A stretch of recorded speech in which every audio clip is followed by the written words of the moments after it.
राज्यात सध्या नसरापूर अत्याचार आणि हत्या प्रकरणावरून वातावरण तापले। राज्य मंत्रिमंडळ बैठकीमध्ये या प्रकरणाचे पडसाद उमटतात। लैंगिक अत्याचार प्रकरणातील आरोपींना पॅरोल मिळणार नाही असा कायदा करा असे निर्देश कॅबिनेट बैठकीमध्ये मुख्यमंत्री फडणवीस यांनी विधी आणि न्याय विभागाला दिले।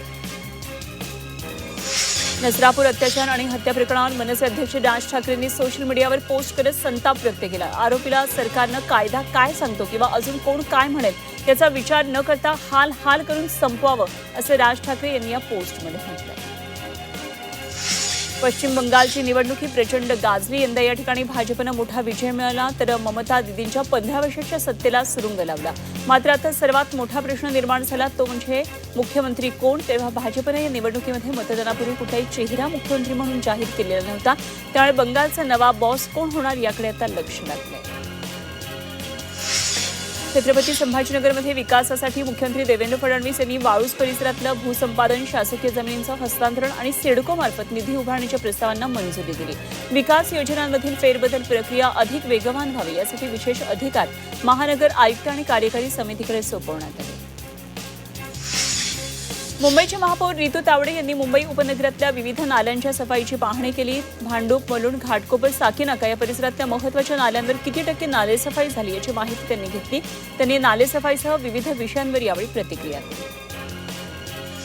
मुंबईच्या आपत्ती व्यवस्थापनात मोठा बदल होण्याची शक्यता आहे। वन सिटी वन कमांड या नव्या संकल्पनेअंतर्गत मुंबई महापालिकेला अर्बन डिझास्टर मॅनेजमेंट ऑथॉरिटी म्हणून घोषित करण्याचा प्रस्ताव विचाराधीन आहे। या प्रस्तावाला मंजुरी मिळाली तर पूरस्थिती, आग, इमारत दुर्घटना आणि अतिवृष्टीसारख्या आपत्कालीन परिस्थितीमध्ये निर्णय घेण्यासाठी महापालिकेला जिल्हा प्रशासनावर अवलंबून राहावं लागणार नाही।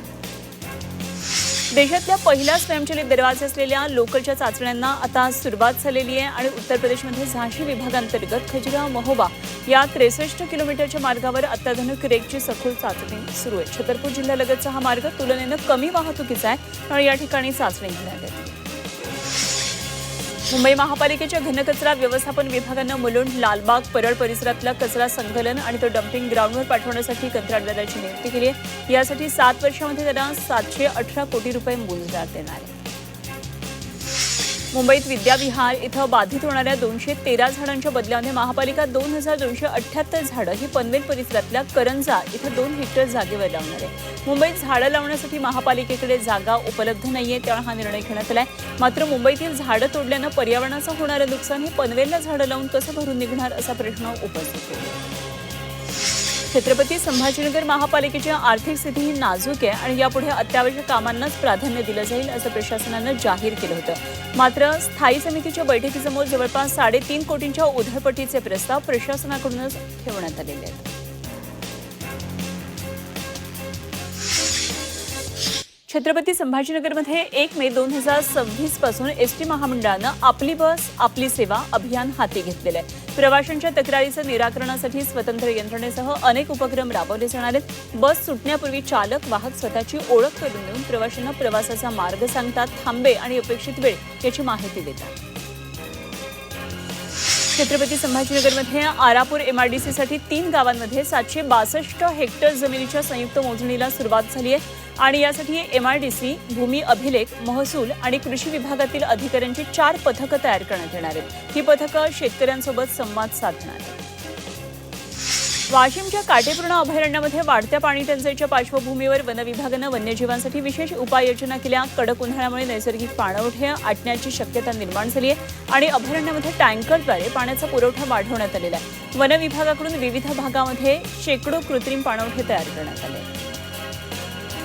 पुण्यामधल्या पुरंदर इथं आंतरराष्ट्रीय विमानतळाच्या भूसंपादनाला सुरुवात झाली आहे। पहिल्या दिवशी सुमारे 450 एकर जमिनीचे करारनामे करण्यात आलेत आणि प्रथम येणाऱ्यास प्रथम प्राधान्य या तत्वावर भूसंपादनाचं काम सुरू करण्यात आले। बदलत्या हवामानाचा देशांतर्गत विमानसेवेला फटका बसलाय। खराब हवामानामुळे देशभरातल्या 19% विमानांची उड्डाणं पहिल्या तिमाहीमध्ये रद्द करण्यात आली आहेत। अनेक विमानांना विलंब झाल्यानं त्याचा त्रास प्रवाशांना सहन करावा लागला आहे। एसटी महामंडळानं उन्हाळ्याच्या सुट्टीमध्ये गावाला जाणाऱ्या प्रवाशांच्या सेवेसाठी नियोजित गाड्यांसोबतच अतिरिक्त गाड्या सोडण्याचं नियोजन केलंय। उन्हाळी जादा वाहतुकीसाठी राज्यभरातल्या विविध आगारांमधून 812 अतिरिक्त बस चालवण्याचं नियोजन करण्यात आलंय आणि त्यानुसार 1800 पेक्षा जास्त चालक आणि वाहकांची नेमणूक करण्यात आली। राज्य सामायिक प्रवेश परीक्षा कक्षाकडून 7 अभ्यासक्रमाची सीईटी परीक्षा घेण्यात आली। यावेळी 62,301 विद्यार्थ्यांनी परीक्षा दिली। या परीक्षेला 87% विद्यार्थ्यांची उपस्थिती होती।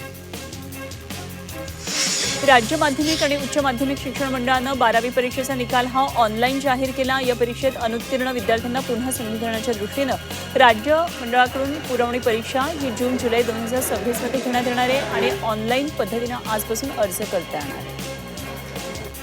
मुंबई विद्यापीठाची ऑनलाईन प्रवेश नोंदणी आजपासून सुरू होतीये आणि वर्ष 2026-27 साठी पदवीच्या 3 आणि 4 वर्षाच्या अभ्यासक्रमांच्या प्रथम वर्षाला ऑनलाईन नाव नोंदणी प्रक्रियेचं वेळापत्रक विद्यापीठानं जाहीर केलंय। पदवीच्या विविध अभ्यासक्रमांसाठी विद्यार्थ्यांना 6 मे ते 21 मे दरम्यान प्रवेशपूर्व ऑनलाईन नोंदणी करता येणार। शहापूर तालुक्यामध्ये यंदा उन्हाचा कडाका वाढलाय। तापमानानं 45 अंश सेल्सिअसचा टप्पा ओलांडला। नैसर्गिक थंडाव्यासाठी प्रसिद्ध असलेला हा परिसर आता वाढत्या उष्णतेच्या झळांनी होरपळून निघालाय।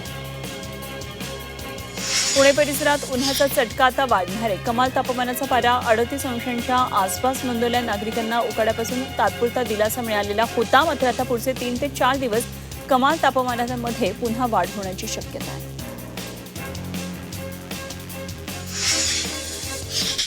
कोल्हापुरातल्या गोकुळ दूध संघावर 63 वर्षांच्या इतिहासामध्ये पहिल्यांदाच प्रशासक मंडळाची नियुक्ती करण्यात आलेली आहे। आता 5 अधिकाऱ्यांकडे हा सगळा कारभार सोपवण्यात आलाय आणि गोकुळमध्ये 5 जणांच्या या प्रशासकीय अधिकारी मंडळाची नियुक्ती करण्यात आली आहे।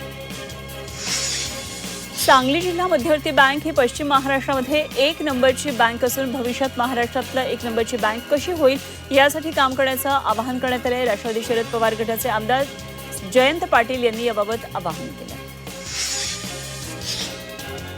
आज अंगारकी संकष्टी चतुर्थी आहे आणि त्यानिमित्तानं जालन्यातल्या राजूर इथल्या राजुरेश्वर गणपतीला 2 क्विंटल 51 किलो केशर आंब्याची भव्य आरास करण्यात आली। यावर्षी आंब्याचा हंगाम चांगला सुरू आहे आणि अंगारकी चतुर्थीचा योग साधल्यानं भाविकांच्या सहकार्यातून मंदिराच्या गाभाऱ्याच्या प्रवेशद्वारावर आम्रपानांनी सजावट करण्यात आली।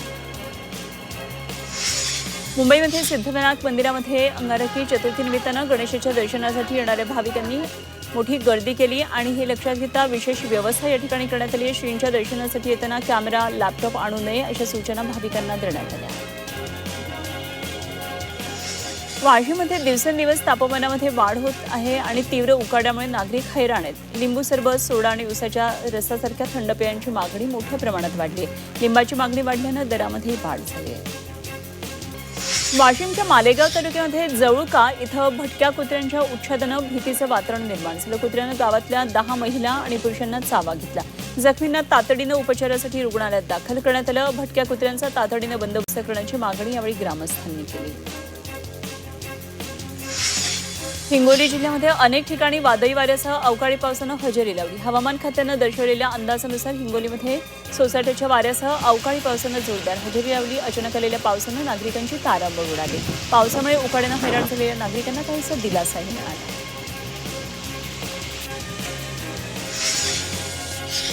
राज्यात उष्णतेच्या लाटेमुळे उष्माघाताच्या रुग्णांमध्ये मोठी वाढ झाली आहे आणि 1 मार्चपासून आतापर्यंत राज्यात एकूण 163 उष्माघाताचे रुग्ण आढळलेत। गेल्या एका आठवड्यामध्ये तब्बल 55 जणांना उष्माघाताचा फटका बसला। 3 जणांचा उष्माघातानं मृत्यू झालाय।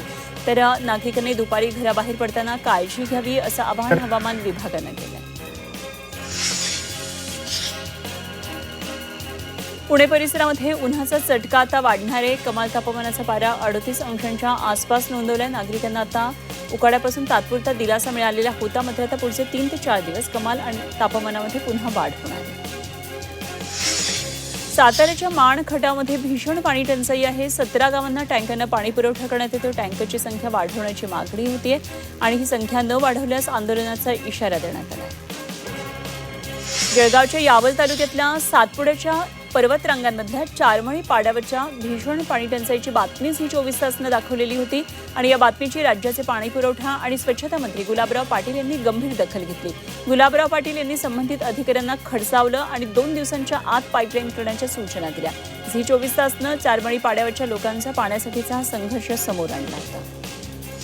जायकवाडी धरणातून जालना, छत्रपती संभाजीनगरला 1 महिना पुरेल इतक्या पाण्याचं दररोज बाष्पीभवन होत आहे आणि सध्या धरणातला पाणीसाठा 45% आहे, त्यामुळे पाण्याचं योग्य नियोजन करण्याचे आदेश देण्यात आले।